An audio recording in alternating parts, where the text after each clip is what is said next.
Power of Women podcast. Power of Women podcast. Hello, darlings. Thank you for joining us today for the Power of Women podcast. Today, we're talking all things drag. I'm Amy Redmond, Artistic Director of the Power of Women Festival. Some of you may know me as my drag name, Amy Zing. She's always been a part of me. I don't really know where I stop and she begins, to be honest, and I love it that way. And yes, women can do drag. Anyone can do drag. You make the rules. That's the beauty of drag. I was recently interviewed for a History of Drag podcast on Gaydio, which is well worth a listen if you want to know more about the history of this magical art form. You may have heard of RuPaul's Drag Race, a global brand which sets an American standard of drag worldwide and has done a lot for the awareness and acceptance of drag and the wider queer community. But British drag has its own identity. There is nothing like it in the world.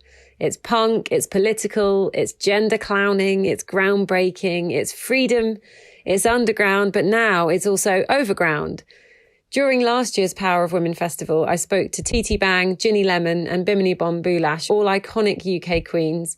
It wasn't long after Ginny and Bimini's Drag Race series had aired on British telly, so there was a lot of heat around that conversation. I put a clip on the Power of Women TikTok that got us hundreds of thousands of views within that day and caused loads of conversation. It seemed they'd struck on something that people really felt a connection to. Here's Ginny. Drag has now been filtered down to the idea of a white gay man dressing up and being successful. And that for me was never my idea of drag from the very beginning. It was always a plethora of people doing it. So even from within the ranks, I feel a deep sense of rooted misogyny within the community. And I think it's, I think it's abhorrent. And that's why I've never set out to, for my personal drag, I've never set out to look gender defined. I never wanted to look like, a big booby woman with curvy hips, because I felt uncomfortable with how some of that message could come across in some of the work that I was doing. So misogyny in drag. The patriarchy can't be avoided, even in this accepting, loving space. So I wanted to use this podcast to delve further into this by talking to drag queens, drag kings, and drag things that are, shock, not cis men.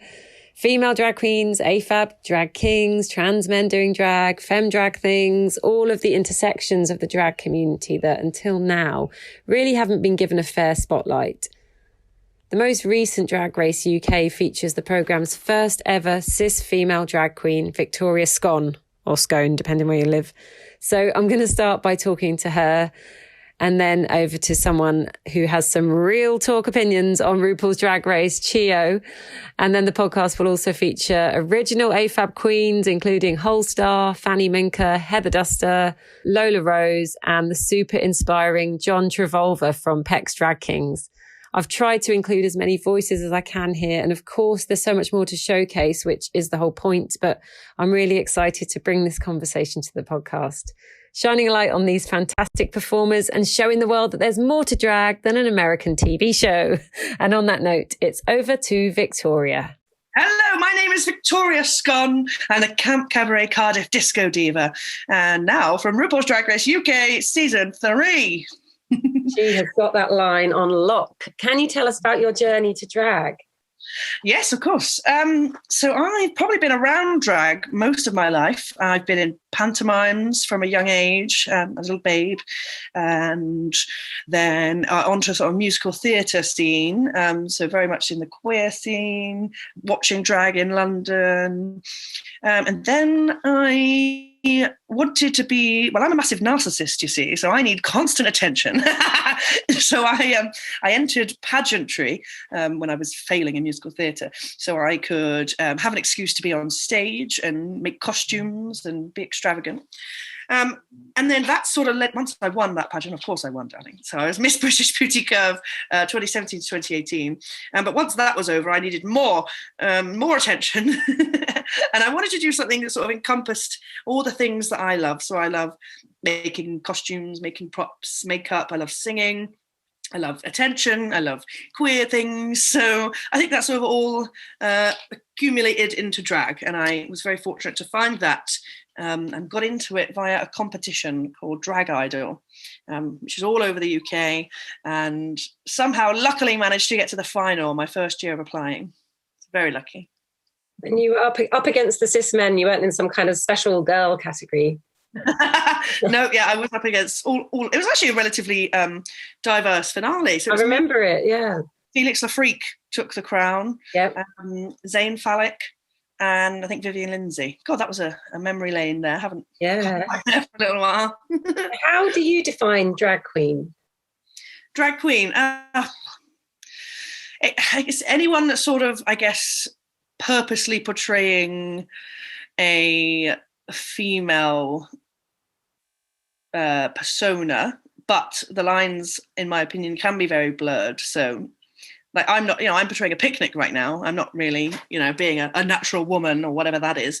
And like, I love using Charity Case as an example. So Charity is a drag queen, or you may want to say, drag performer, drag thing, drag.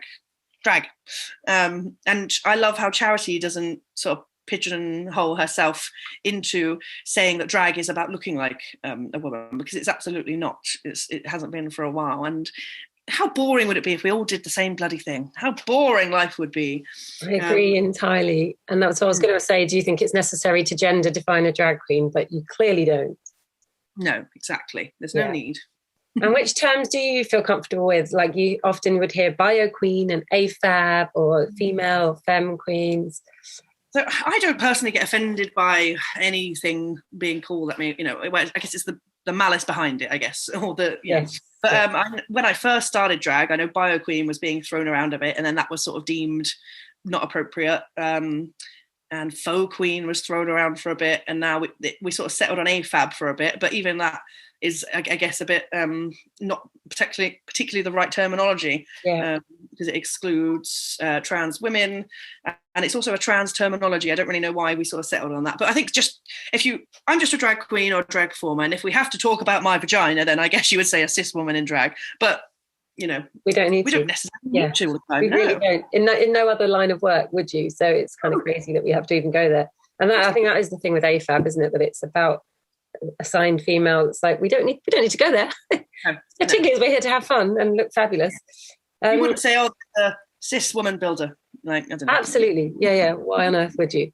This is an easy question to answer, but I think you should have some more around it. But is it a level playing field for female drag queens out there, Victoria?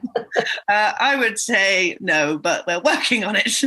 Well, I know it's not easy for anyone of any gender to start in drag straight away, to get opportunities, to get the experience, to practice your craft, to get better at it.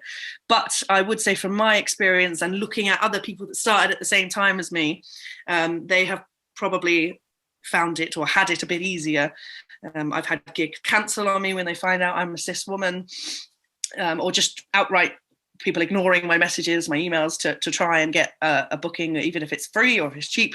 People don't want to take a chance on new drag anyway, but definitely don't want to take a chance on a cis woman in drag, in my experience. What are they so afraid of? Vaginas. They're terrifying, apparently. I think it's our power, babes. They're afraid of the power of the women. As I said, there's nothing more powerful than a woman that categorically does not need a man for anything at all, for financially, emotionally, physically, sexually. It's terrifying for them. They don't know where to sit, which box they're in then. How do we define them if they're uncontrollable without us? So is there a movement? How can the listener support the movement so it can become more level? I would say please go and support different types of drag. Don't just go and support shows that are just cis white men lineups. Please don't. And please ask for different lineups. You can message bookers and say, I want to see more diversity. I want to see kings. I want to see things. I want to see something that isn't just a cis white man. Please do. Why not? What's the worst that will happen? What is honestly the worst that will happen? I want to see a picnic in a wig. I know. How terrifying. And what would your dream future of the drag scene look like?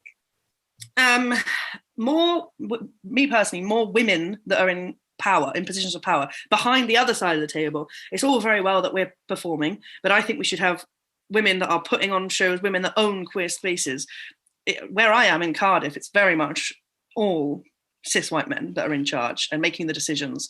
And yeah, we need to look at both sides of the table for power. That's what I want to see. Diversity all round. Absolutely, yeah. And in the non-drag world too, we just need that everywhere. It's a bit of an imbalance right now, and thank you for all you're doing to redress it. I literally haven't really touched on the RuPaul thing, but we don't have to. But do you want to quickly tell us what you're up to and what's next? Yeah, so I'm going on tour in a week for Halloween, so that's fun. I'm excited to go on tour with Chio because I love working with Chio and Coco DeVille, and then we've got some US queens coming over. So we've got Miss Cracker and Ginger Minge, and then from UK season 2 we've got Taste and Horror. So that's very exciting. It's Disney Villains Tour, but I don't say Disney, so it's a Villains Tour for Halloween, and I will be an evil queen. I'm really excited about that because I don't get to touch on my dark side very often. So yeah, I'm excited. And then I've got a solo tour that is announcing tonight called Victoria Scone. That's jam-packed. Awesome. Oh, I really, really am excited for everything that's coming for you and for all the female drag queens that will be rising in your wake, because you've really done something groundbreaking there, love. So thanks for flying the flag, and it's kind of an incredible time, and hopefully that show will see more people that aren't just men in drag. But literally, there's no point me have done this show and put all this work in if I'm not going to bring other people up with me. So that's what we're aiming for. That's what it's all about. So yeah, thank you from everyone at Power of Women Festival. We think you're an icon. Thank you, Victoria Scone. Yeah, my name's Chio. I am a drag king, I guess, a drag thing. I've been doing drag since 2016, so I've been doing it for 5 years now. So it's very interesting to me seeing the drag scene like pre-Drag Race UK and post-Drag Race UK, and like how the scene has changed over time, especially as someone who's not white, someone who experiences misogyny, someone who does a form of drag that's not the norm in this world. How would you define drag king? Like if someone doesn't know what that means? Honestly, I would describe a drag king as just someone who doesn't identify as drag queen, really. Yeah. It's hard to define drag, especially with these gendered terms, because the whole point of drag is that we fuck up gender and everything's an illusion. Nothing is real and nothing really matters in that sense. So the fact that we have these two binary different ways of like looking at drag and like the disparities between them in this world where gender is supposed to not exist is really interesting. It's a vibe. What terms do you feel comfortable with? I would appreciate your advice around the terms AFAB, because people are using it to define drag queen who was assigned female at birth, who is playing with a heightened version of feminine drag. Do you know what? I'm not generally a fan of the term, of the acronyms AFAB or AMAB when cisgender people use it, because I feel like it's come to a point where it's used to define people by their genitals. And I feel like within the trans community, if we're having very nuanced conversations about the different types of oppressions that we face, then like I understand and I accept acronyms like AFAB and AMAB. But recently, a friend of mine used the term AFAB to talk about us, but they said assumed female at birth rather than assigned female at birth. And they're cis women who do drag. And when they said that, like it kind of hit different for me. And I feel like if that was generally the new norm, then people would have less of an issue. Whenever we talk about things that hint towards genitalia, it's always a bit like, you know, we need to have these conversations because we need to talk about how people are treated differently in the world of drag. And I feel like we're still getting the lingo right, but you know, if we fuck up and we keep it pushing. The important thing is that these conversations need to be had. Yes, exactly. Is it a level playing field in the drag scene between the cis men and the rest of us? I mean, is it a level playing field in the outside world between women and the patriarchy? Absolutely not. I think people forget that the majority of drag queens are just men. And just because you're gay, it doesn't mean you're immune from the perils of the patriarchy and the wrath of the venom and the toxic masculinity that you can project onto others. Like, yes, you're wearing nails and a wig, but your pay is triple mine and we're doing the exact same set. So tell me, even though I identify as a man, what the difference is between us. If you're experiencing misogyny in the world as it exists, period, there's a good chance you're experiencing misogyny in drag, unfortunately. Yeah. The Mr. Gay England thing, like how, can you talk us through, how that came about and then what happened afterwards and where you're at right now with that? Yeah, so I became a finalist for Mr. Gay England. And I didn't know this at the time, but as soon as I was a finalist, people made it very known to me that I was the first trans person to be in this position. And the wrath, the hatred, the violence that came just for merely existing in this space spoke volumes to me about how gay men, cis gay men, have a problem with misogyny.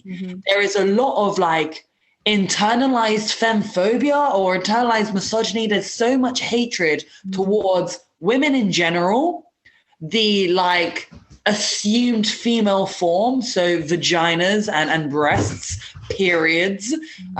Even if we look back at old TV shows and whatnot, and we see loads of gay men making jokes about lesbians and red hair, and there's always been this, what I think at face value is an issue with misogyny in the gay male community that hasn't been addressed. Yeah. And going into Mr. Gay England as a proud gay man, as a gay trans man, I have never been so uncomfortable and I've never been made to feel more like a woman. Wow. So where I'm at now, ultimately I came second in Mr. Gay England. The man that won is the polar opposite to me. He's 6'5". His name is Tall Paul because that's how big he is. Mask for mask, white, bear type, macho gay man. Yeah. And when it came to parts of the competition that other people could decide, the community could decide, like the charity fundraiser and making sure that I knew my history to smash the written exam, I smashed it. I came first in all that sense. Yeah. When it came to the audience that were there at the time, which was a white, gay, we were outside Newcastle and the judges were all white, the judges were all cis. When it came to everything else, they made the choices and he ultimately ended up winning, which just leaves us to ask, what are the biases that we need to unlearn? The community was riding for me, but the white cis people weren't. So where I'm at now is this whole experience of being a trans person and navigating this gay male space was so traumatic for me that I realized the only way that I could thrive and keep pushing as a person is to completely just block it out and realize that I did not need Mr. Gay England. Mr. Gay England needed someone like me. How can we support the movement so it becomes more level? How could someone listening to this support, I would say come to your gigs is probably the first one. Would you ever go on Drag Race? I would not ever go on Drag Race. I've actually made it my mission to make a career without ever having to rely on that man. I think for me personally, it's a little too late. You've had over 150 drag queens, period across. You've done a show in basically every single continent. You've had over 30 seasons. You've given us one cis woman in the year 2021. I'm sorry, but you can go fuck yourself. That's not for me. I genuinely would just like to remind people, because I don't know what it is. When people get into the world of drag and when it comes to drag queens, they're so glamorized and there's this ultimate sense of awe, which is understandable. I love drag. That's why I do it. I mainly sleep with drag queens. I get it. I get the fascination. But because the target audience for drag generally now, because it's become so commercialized, is young women and young gay people, young queer people.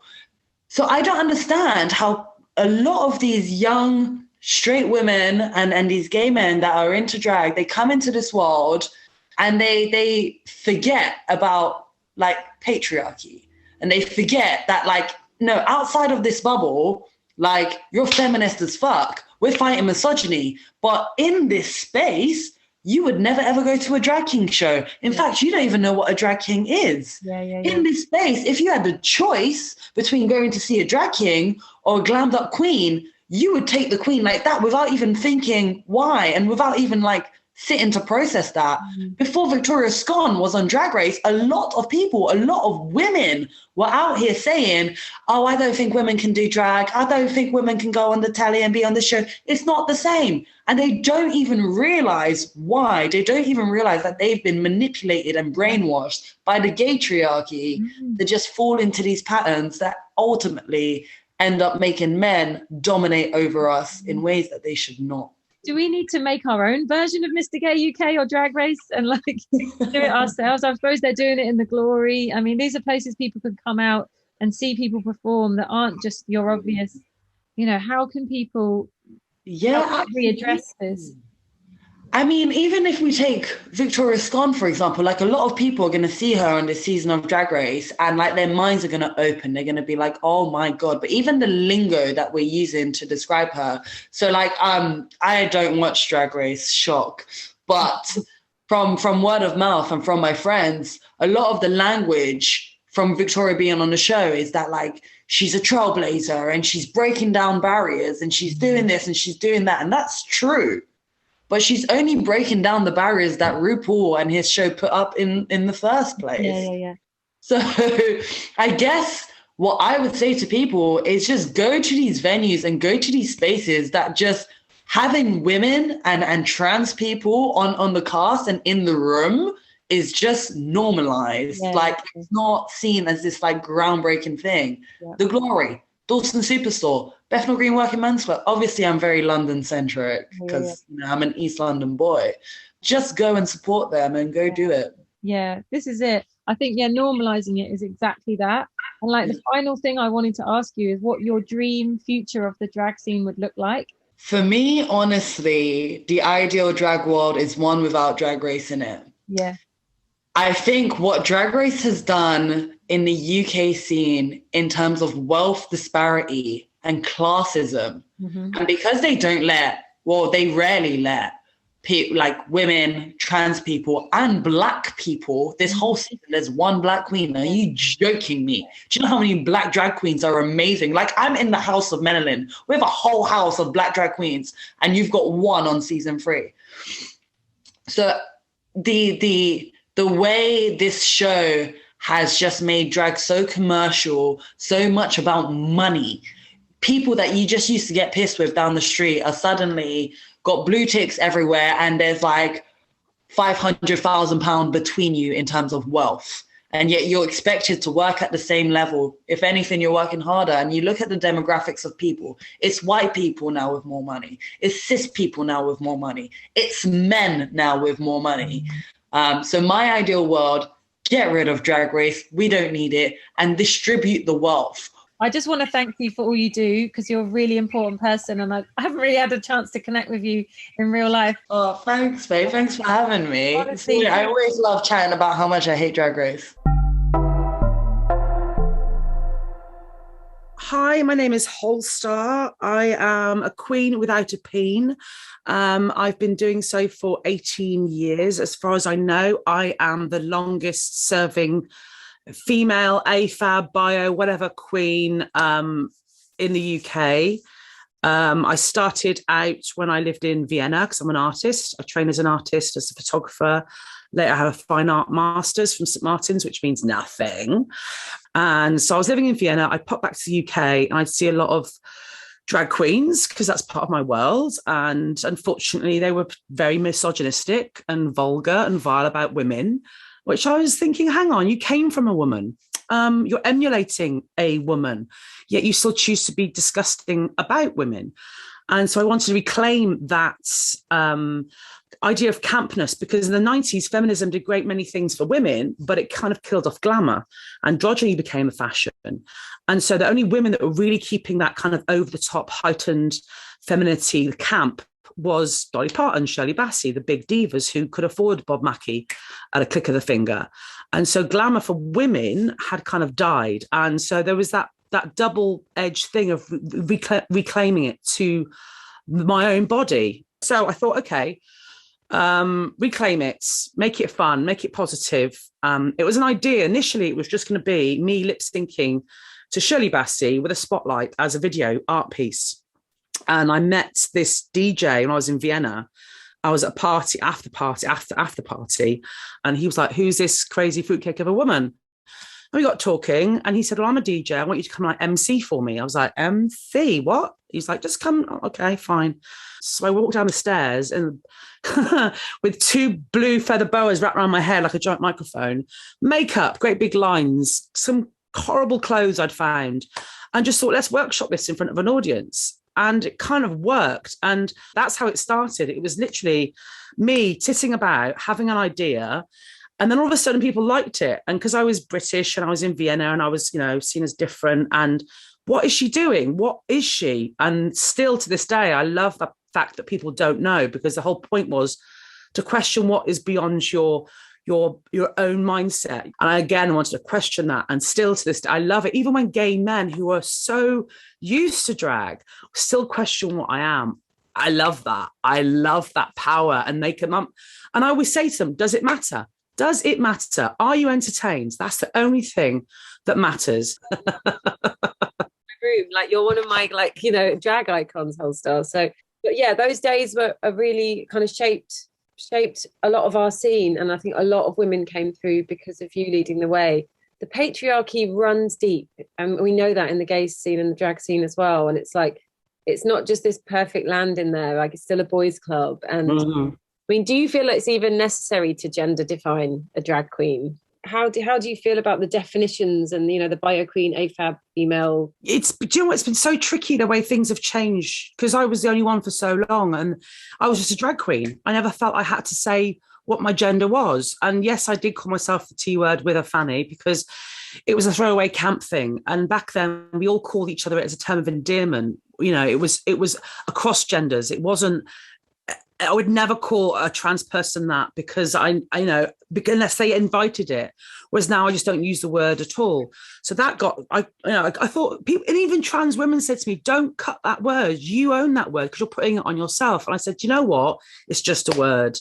I'm going to let it go. It's fine. I'm still Holstar. That's just a little cute thing. And then all these other terms came along. And constantly I'm like, what am I? Where do I fit into this? I now just say I'm a drag performer. Am I a drag queen? Maybe I'm not, but I'm definitely not a king. Am I this? Am I that? And drag is more than just gender and gender swapping and black and white. The whole point of drag is not a black and white binary, of playing with those spaces in between. Yet we're still trying to label ourselves, and we shouldn't have to, but I see as things are, even with Victoria Scone going on Drag Race, it's caused a dialogue, it's caused a conversation. Can women do drag? Well, 18 years up and still been bloody doing it. Thank you very much. I'm the first woman ever to perform on a Sunday at the RVT, which took me a long time to get, because it was always traditionally cis male guys doing, drag queens doing it. And they finally took a risk on me. And I've now done it 6 or 7 times. And the audience are getting on board and going, I'm entertained. That's it. That's my job. I want to entertain you. What's in my pants is not your concern. Come on, just go with it. Stop forcing this idea that a drag queen has to be a man and that I'm stealing jobs from cis male queens. It's like, am I good at what I do? Finally, over many 18 years, I can finally say to myself, yes, I am good at what I do. And that's only taken the last few years that I've actually accepted that. I'm getting to the point now where I don't feel like I should mention it at all. If people know who I am, cool. If people are new to what I do, that's all I care about is the entertainment factor. My gender is not important at all. It's interesting, isn't it, that even within our own scene, that there is the accepting end of the queer scene, and then that really quite basic, almost mainstream end. And then what happens when something like RuPaul happens is that the whole mainstream then see a sort of section or a version of our culture. Of course, it's in this Americanized way. Do you know what, with Drag Race, you know, it is what it is. It's pageantry. American drag is very pageant based, and it's very look based, and queens will spend thousands and thousands and thousands of dollars to compete in a pageant and walk away with nothing. So they're used to that kind of heightened, everything has to be looking a certain way, whereas British drag is so diverse and so mixed and so end of the pier. I mean, my favorite kind of drag is ridiculous. Ginny Lemon, I've loved her for years before Drag Race. The crazier the better, the more batshit crazy. That, for me, that's just pure joy and fun, and it should be fun. And having someone like Ginny on Drag Race was really interesting. You knew straight away she wasn't going to go far because of the look, because RuPaul wants them to look a certain way. She calls them dolls. They all look like dolls. They look like Bratz dolls. They all look the bloody same. The eye makeup now is all the same. Everything, the costuming. There's a runway the other week and there was like 3 queens wearing the same designer, and you can see it. And it is what it is. Yeah, I'm a middle-aged woman. I'm too opinionated. And I would tell RuPaul to go and fuck herself, quite frankly, because she's created this very toxic, negative space where drag is not about fun anymore. It's about competition, and it should never be about competition. Yes, we have our own little competitions amongst our scenes, but that's an encouraging thing, and it helps people to move forward, those kind of competitions. This pulls people back. It pulls us back to being very reductive and to this doll. You are a doll. You look like this. Oh, can you perform? Oh, we don't really care about that. How do you look? How do you fit our brand? And it feels like with Victoria Scone being on Drag Race, great, wonderful, good for her. She's camp. She knows her shit. However, it all seems like tokenism, because of what RuPaul said a couple of years ago in that garden interview, saying, oh, no, women can't do drag. And oh, no, trans people can't do drag. And it's like, what the actual fuck are you talking about? RuPaul doesn't come from ballroom. Everyone forgets that. Michelle has more of a right than actually RuPaul, because Michelle was part of ballroom. RuPaul was always, from the very beginning, very business-minded, very mainstream, wanted to hit the mainstream. Good for her. Brilliant. She smashed it. Amazing. But ballroom was all about trans, Black women, creating these spaces and helping the community. And how dare you say that trans or all women, there were cisgender women amongst the ballroom scene. Michelle Visage, hello. To then say you're not part of this conversation, it's only, what was the quote? Oh, it's only, there's only a sense of danger when it's a man doing drag. Honey, I've been hit twice in drag. I get danger every single time I leave my house in drag. I get grabbed constantly, questioned constantly, poked, prodded constantly, physically assaulted. There's no danger in that. In fact, there's probably more danger because people still, as a woman, I don't feel safe as it is. As a tooty fruitcake of a woman, when I'm dressed up as Holstar, I have to put, that's my armor. It is my armor. But I still have to be aware that the world doesn't quite understand me and get me. And so for her to say there's no danger, actually a trans woman or a cis woman doing drag is probably the most dangerous, really, of presenting this idea of femininity to the world and it being constantly questioned. So I used to like Drag Race. I've profited off Drag Race because I used to host screenings of it. Now I watch it aghast in horror how destructive and how negative it is about the art form of drag. What then happens to the underground scene that some of those queens were originally a part of? The underground scene gave us a message. It wasn't just someone prancing about. The prancing about was happening, but you would have your mind expanded. I don't know, maybe they're not allowed to do that on that show, but it just is so like sugar-coated that it's sort of sickening. Yeah. The one thing I do like about Drag Race is they do bring up conversations that the mainstream are not talking about.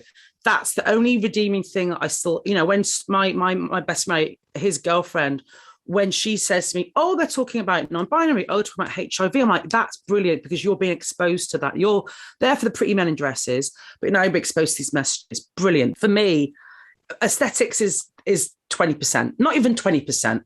Are you entertained? I see a drag queen who looks beautiful, dressed up, stunning. Good for you. Oh, wow. And then I'm bored. So tell me what you do. You look wonderful. Great. I've taken that in aesthetically. Great. Now show me your soul. I hosted a Drag Race Queen recently, and I wanted to be real shady and say, oh, here's someone who's getting paid a lot more money than me. But I didn't, because I'm a professional. But this person went on stage and looked phenomenal. Absolutely gorgeous from head to toe, beautiful. And then they didn't know the lyrics to the song. They were stumbling all over the stage. And I was just like, wow. Now, if I went on stage and did the same thing, I would probably been booed off because I've not had that moment of being on the TV, nor do I want to, unless it's on my own terms. Fame bedazzles people. It's that moment of being on television and all of a sudden you're elevated, you're higher than a human. You're now a star. Amazing. You know, seeing Drag Race queens that I know personally and watching how people interact with them now, fascinating. To me, they're the same person. But watching that circus around them, wow. What I'd like to ask you about is how people listening to this can support the movement so it can become more level. I think it's important for anyone who likes drag, especially if you've been introduced to drag by Drag Race, cool, why not? It's an entry point. Support local people, get on their social media, follow them, see where they're at, go out and say, hey, let's see this in a different context, because seeing it the comfort in your TV at home is great. But when you're in a club, like for me, I know I work best when I can smell people, when they can smell me, when we're in each other's faces. Obviously, COVID has not helped that, but that you feed off an energy that's different when there's an audience. And I love that. That's what gets me off. I love making people clap and sing and share in a communal experience, and it's energy to be shared backwards and forwards. That's a beautiful thing. So go and see performances as and when you can. And some of it will be shit, and some of it will be amazing. Some will be terrible. Some will be things you've never seen or imagined before. And that's the beauty of drag, is the element of play. And we should all still be playing, forgetting that this is about fun. If an alien came down from somewhere else and said, what are you guys doing? We're being stupid for fun. Okay, that's it. Thank you for providing it, because that escapism is so necessary in the world. Thank you for being part of this podcast and this conversation, and ask you to close what your dream future of the drag scene would look like.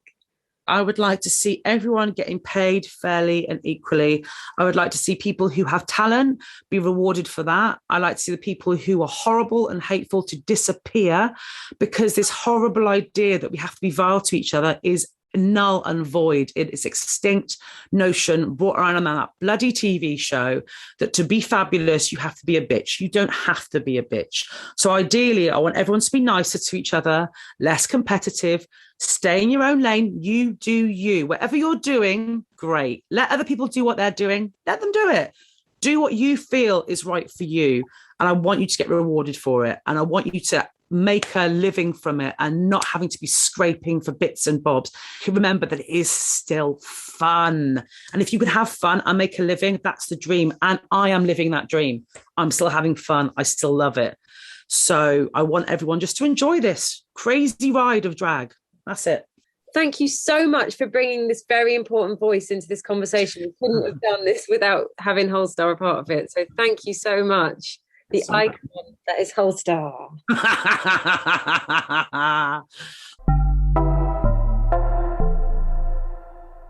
Hello, Fanny Minker. Please, can you introduce yourself? Hello, yes. As I said, my name is Fanny Minker. I am a 40-year-old queer cisgender woman. Pronouns are she, her. I have been performing drag for about 4 to 5 years. I don't think there's a really clear starting point for me for when I officially started doing drag. So it's probably around that time. And aside from that, I am also a lifestyle blogger and a writer. So yeah. Awesome. Thank you. Can you tell us a bit more about your journey to drag? Well, I think that, my journey into drag really started really young, I think, because I became totally obsessed with drag when I was about probably 13, 14, which was when Priscilla, Queen of the Desert came out. And obviously, you can probably hear from my voice that I'm Australian. And I grew up in regional Australia, which is where that film is mainly set, and was just starting to understand my sense of queerness at that time. And I was just astounded by this bright, beautiful representation of queerness that really kind of blew me away. And yeah, it really went on to influence a lot of how I perceived myself and queerness. Like, it was the movie soundtrack was the first CD I ever bought. The first bar that I ever snuck into underage was a drag bar in Sydney. So like for me, from a really early age, like drag was there as something that I really, really loved and celebrated. And, you know, obviously drag in the last decade or so has really boomed away from being something that's just in the queer scene, but into very mainstream society. So I just was kind of watching that kind of grow and grow. And then I had a partner called Robin, who I was with for about 10 years, who, when I first met them, were kind of dabbling in kind of cross-dressing and performing a little bit. And I was like, oh my God, you're amazing. You could totally be a drag queen, and really kind of encourage them to do drag because they are assigned male at birth. I was just like, well, you should be doing drag. Yeah. Even though I feel like it was something that maybe I was really projecting my kind of hopes and dreams on it a bit. Yeah. And through being with them and them starting to be involved with Sink the Pink, I kind of rode on the coattails of that a little bit, coming into the scene with them with that. And it was through being involved with Sink the Pink that I started getting on stage, which I'd always been a performer and I'd always done lots of dressing up. And so it felt very natural and comfortable for me to kind of get on stage and do that. And then I think everyone just started calling me a drag queen because I was just bouncing around with that. And I was like, well, I don't actually think what I am doing right now is drag, but I could do drag. You know, if everyone was happy to and comfortable to make space for me doing that, then yeah, I should do that. And so it was like bouncing around with Sink the Pink, and then Shay, who's another drag performer, they were very much like pushed me forward to start actually doing lip sync and performances like that at their show, and just like made a lot of space for me to get some experience. So I just kind of went from there. That's really awesome to hear, because I can really relate to that. It was more other people calling me a drag queen that made me go, oh, yes, this is the space where I can be called a drag queen too. How do you define drag queen? Well, for me, it's like, and for me, drag in general is like a very, like the hyper performance of gender. So when I do dress as a drag queen and I perform as a drag queen, for me, it's like really just doing an over the top performance of what it apparently means to be a woman, or how we construct the idea of a woman in society. Mm-hmm. So it's, for me, is putting on huge hair and big tits and like slinky, sexually like provocative outfits, and really doing and lots of makeup, and becoming this hyper version of a woman, is, you know, as we perceive them to be in society.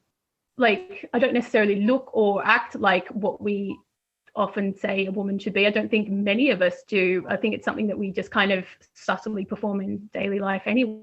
Yeah. So for me, it's like looking at that and going to a really big extreme of kind of exploring that when I'm doing drag. Yeah, I think that's awesome. And it really has traditionally been a space for cis men. Do you think it's necessary to gender define a drag queen? I don't think so. I think that it's when we have to have conversations about the different experiences of different people performing drag, and how that impacts on opportunities and spaces that are made available. I think that's when it's important to have to gender define, because the experience is very different, you know. Yeah. But aside from that, I kind of almost militantly don't gender define around anything to do with drag. Yeah. Well, that's the best way, I think, as well. And which terms do you feel comfortable with? Because people say bio queen or AFAB or just female drag queen, or do you just go drag queen? I'm known when someone uses the word bio queen to like physically be like, ah, you know, because it just, you know, I think a really good example of this is in 2019 when I did Lip Sync 1000, which is the big drag competition at the Glory, and I performed in a heat, and I won my heat alongside another performer, and I was feeling really good and really just like, yeah, it was such an amazing thing for me to like make it through to the final, and I was feeling like this really big, enormous, like, oh yeah, achievement kind of high, you know. And I came off stage after that had happened, and my friends were all like giving me hugs and stuff. And then this gay boy came up to me and he was like, "Hi, can I just check, you're a biological female, aren't you? You're a woman." And I was just like, and it just really hit me in that moment. And I was like, "Yes, I am." And then he turned around to his friend who was like, "I told you, it's only a woman," like that. And I was just like, oh, like, you know, so anything that has to do with bio, with the words bio or anything like that, like, I think we should be running a mile from using anything like that. Folk queen just sounds really negative. It makes it sound like I'm not a drag queen, so I would never want to use that. I'm comfortable with female drag queen when we do need to have, when we're having conversations about like women doing drag. But otherwise, there's no really, I'm a drag queen. There's no other word to use, you know. Oh, well, that's the ultimate goal, isn't it? That anyone who defines as a drag queen is a drag queen. And then on that note, I think you've just answered that, but is it a level playing field for female drag queens? I think we're, in the last couple of years, we've seen a lot more open up. But I do feel like it's still quite a patronizing kind of amount of space. So I see not just myself, but I see other performers being told like, "Oh my God, that's great. You did so well. Yay for you." But then not kind of being taken seriously, not given, like, I've kind of stood there and watched performers who were assigned male at birth just naturally be given opportunities that, like, I kind of feel like I've been overlooked for. And I think that just comes from the fact that people just don't take us seriously. When people go to like putting together shows or championing like new performers or anything like that, we just get overlooked. Yeah. You know? Yeah, it's kind of patronizing and oh, you're so cute. Well done for trying. Yeah.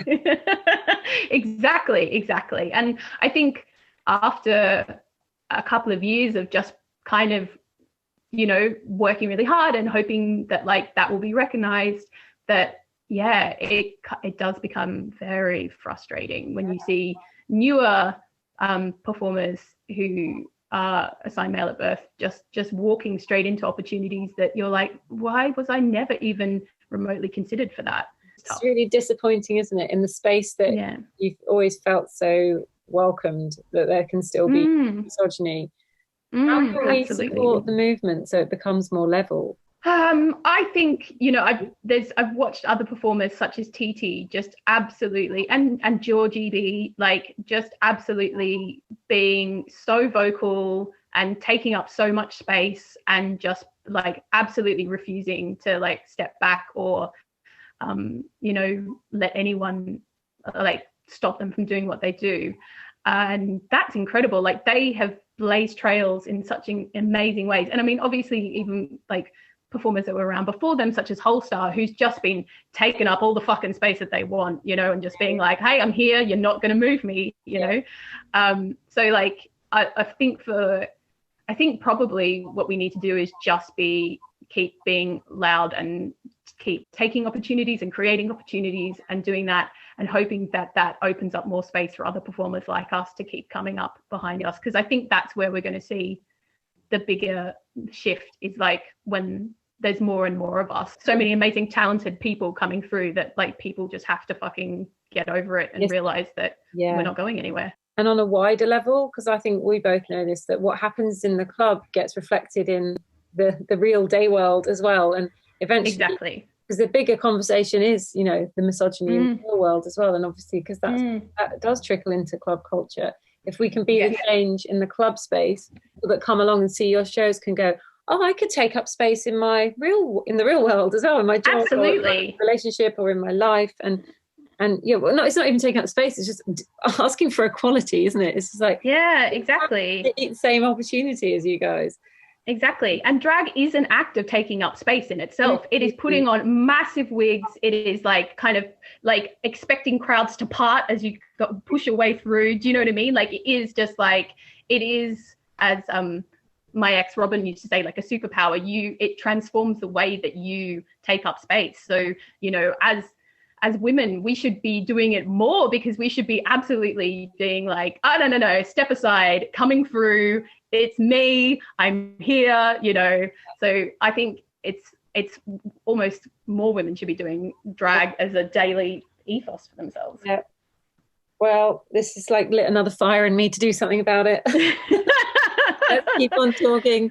And then the final question is, what would your dream future of the drag scene look like? Oh, just beautifully diverse and colourful and positive. And I think one of the biggest things, this is really interesting, and you probably will understand this better than anyone. When I first joined Sink the Pink, I think a lot of what I'd seen as represented as drag on screen, such as RuPaul's Drag Race and like films like Priscilla and stuff, was that this, and even also just being a woman who had hung out with lots of gay men for a very long time, my expectation was that to be behind the scenes in a drag space, like in a changing room or something like that, like I had to be really bitchy and fierce and cutting and horrible and like just that kind of fierceness that we're told that you have to be.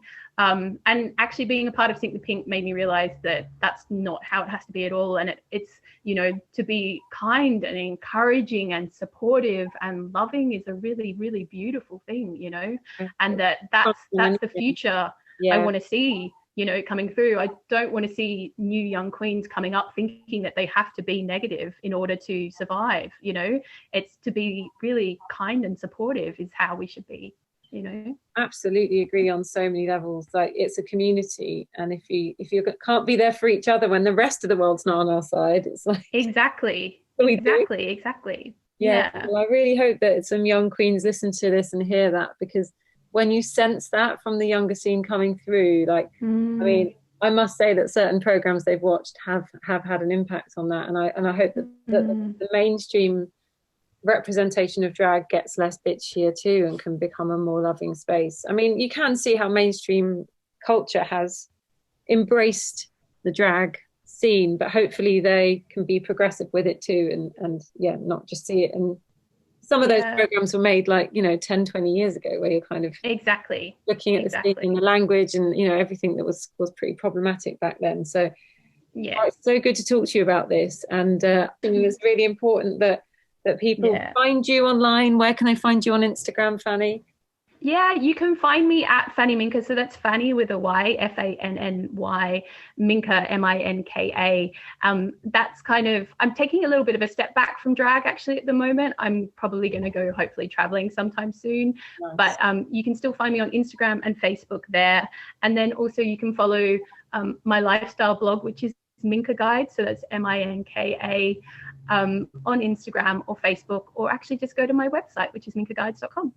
Awesome, thank you. Yeah, everyone check out what Fanny's up to. And I think there's like no, not that you're saying there's shame in that, but there's absolutely no shame in not doing drag for a bit and then coming back. Yes, exactly. The wild world we're in at the moment. But you'll always have a drag queen in you. And yes, 100%. Like sometimes all you need is a bin bag and a leotard, and you can make a look anyway.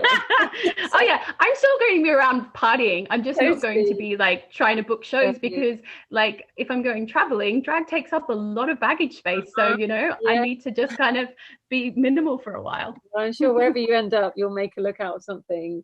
Absolutely. We know how to do that. I'm really, really proud to have you part of this podcast, and I really hope to be part of of the movement, of the conversation of not just normalizing female drag, but just making everyone equal. That is the point of feminism, and hopefully what the drag and queer scene is about as well. So I love you very much, and I'll speak to you soon. I love you too. Thanks, Fanny. Bye.